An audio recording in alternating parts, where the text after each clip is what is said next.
Sword Art Online Alternative Gun Gale Online has some amazing characters, fun drama, and some of the greatest action sequences that I've seen from the franchise. And after watching the entire season, I had to ask myself, is this spin-off actually better than the original?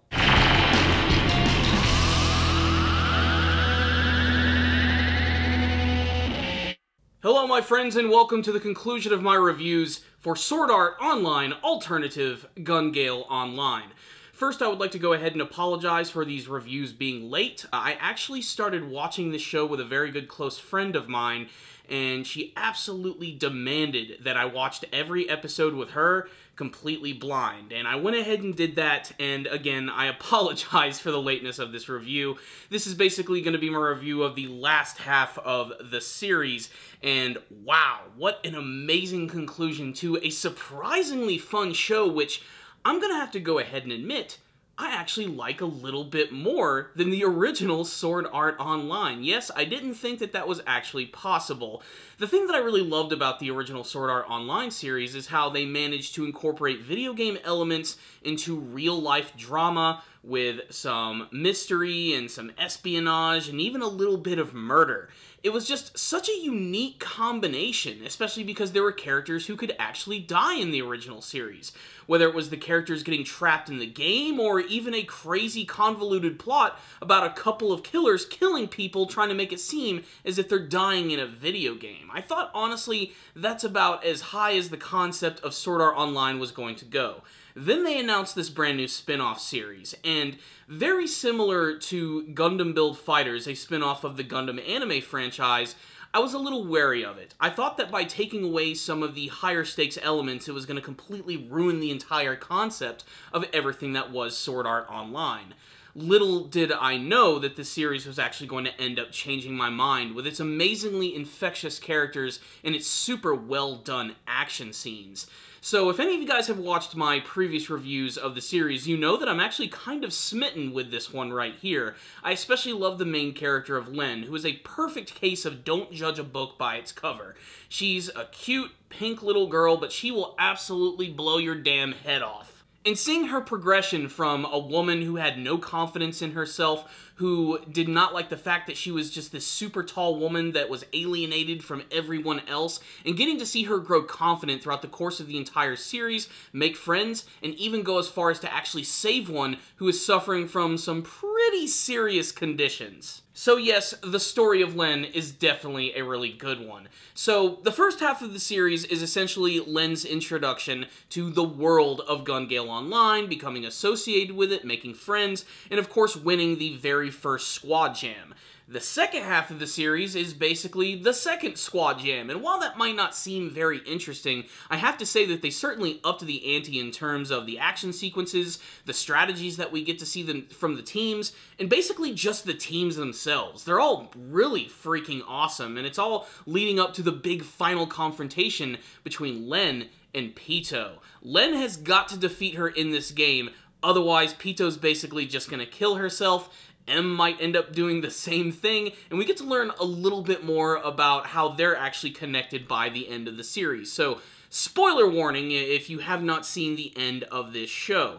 So, the second half of the series, like I said, is basically like the big squad jam, and it basically consists of the first episode of Len getting her brand new partner, which just so happens to be her real friend in real life, Mew. And Mew, as far as I'm concerned, might be my favorite character of the entire freaking franchise. She's so infectiously fun, and you can just tell that she loves helping out her friends. She's an absolute video game nut, and just like Len, she actually decides to create her very own avatar, which is sort of like a chibi version of herself, and her weapon of choice is also going to be 2 freaking grenade launchers, which by itself is really, really fun, but we actually get to see that she ends up being great support for Len in battle. She herself trains with Len to become really good at the game, and then they eventually go to the squad jam, where they're confronted by a number of new teams, as well as a lot of other returning ones, such as the Amazonian-like women of the Rhythm Gymnastics Club, who in real life are cute little girls, and in the game are giant burly women. We also get to see the return of the Memento Mori team, who desperately wants to get revenge,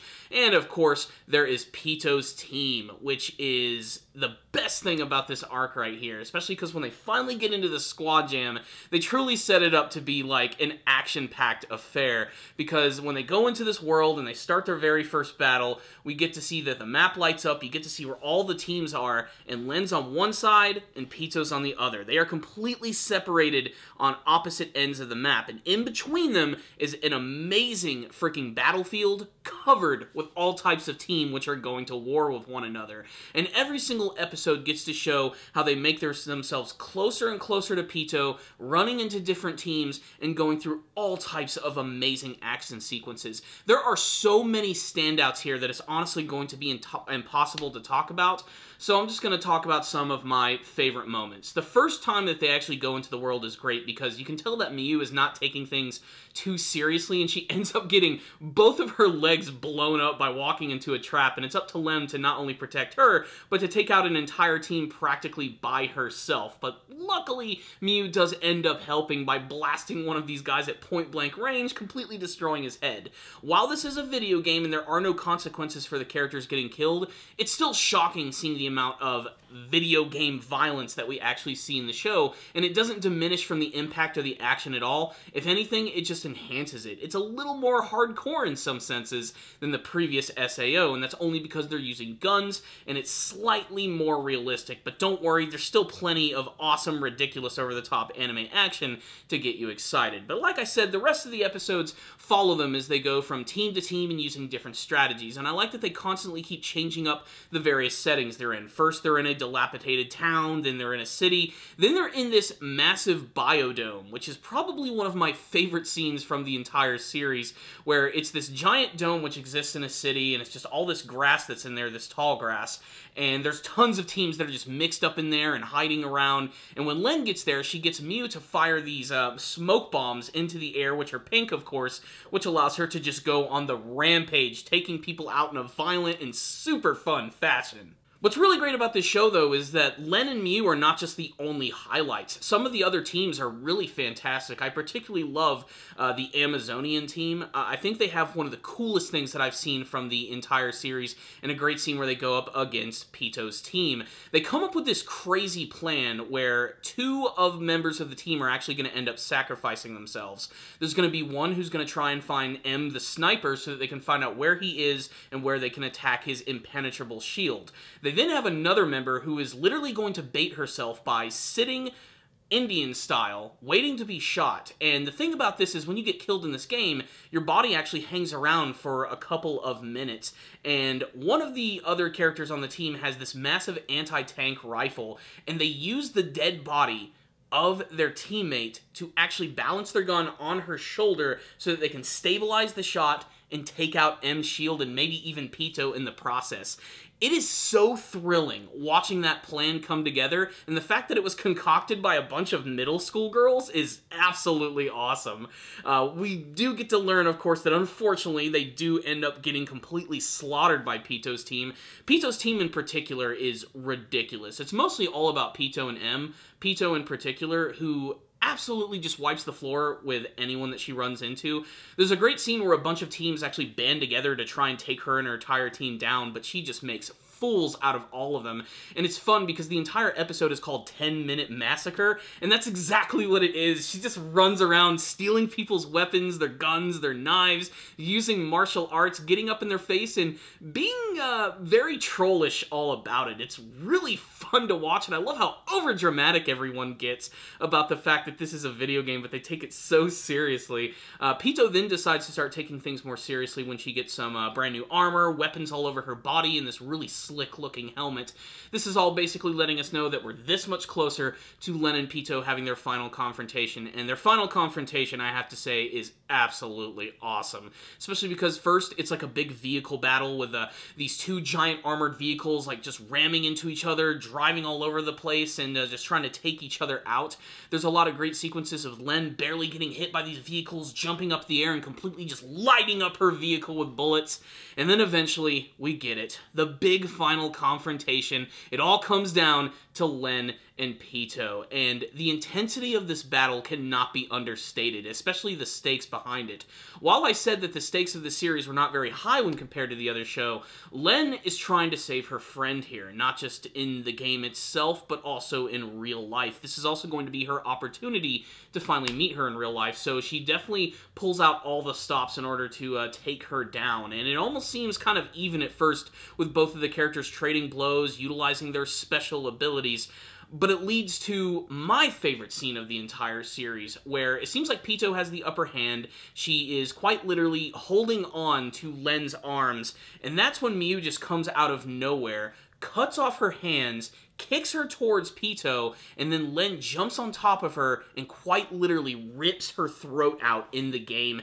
Yes, you can do that. By any means necessary was she going to take down her friend, and she did it. It was awesome. And this was all after a scene where M was assassinated by Pito, because M tried to make it seem like he was sort of directing Pito towards his opponents and making sure that no one else got in the way, something that Pito did not like at all. But of course, Len does end up defeating Pito, but believe it or not, Len is not the one to win the squad jam. Another team just comes in and annihilates them at the last second, and that's the end of the squad jam.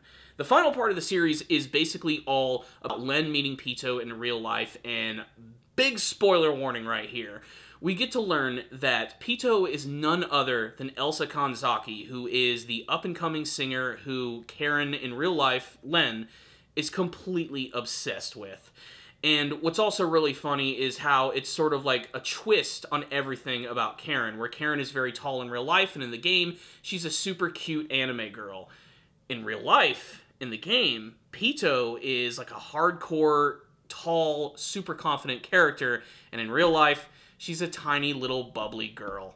It is hilarious. They are the exact opposite of each other, yet their personalities are still really present towards the end of the series, and when you finally see these two characters meet at the very end, it's heartwarming. You can tell that Pito truly appreciates everything that Len did. She's so proud of her for the fact that she went through all of this just to meet her in real life and to save her. We also get to learn a little bit about the masochistic relationship between M and Elsa, which is just strange. And another element of the show that I'm going to talk about in a little bit, which basically just... There are so many perverted moments in this show, and a lot of them are played for laughs and not just the stereotypical fan-servicey moments. But basically, the series ends with Karen and Pito meeting in real life. I also have to say it was very strange that Pito actually kisses Karen in the final episode, much to the shock of everyone.